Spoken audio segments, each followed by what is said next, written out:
The road stretched out before me, winding through the quiet countryside of Washington state.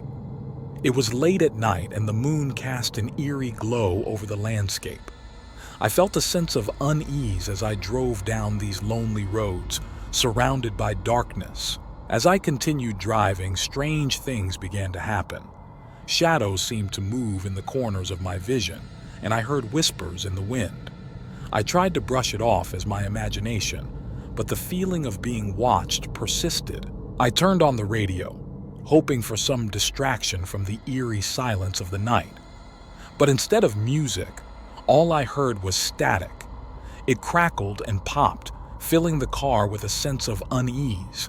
It was as if something was trying to communicate with me through the static.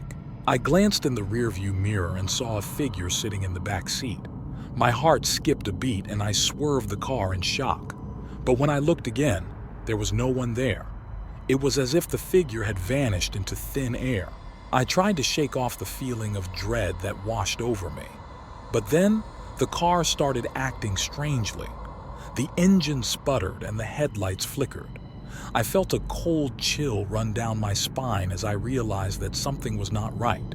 I decided to pull over and check the car, hoping to find a rational explanation for the strange occurrences. But as I stepped out onto the road, I heard footsteps behind me. I turned around, expecting to see another car or a passerby, but there was no one there. I hurried back into the car and tried to start the engine, but it wouldn't budge. Panic set in as I realized that I was stranded on this lonely road, surrounded by darkness and unknown forces. And then, I saw them. Figures emerged from the shadows, their eyes glowing in the darkness.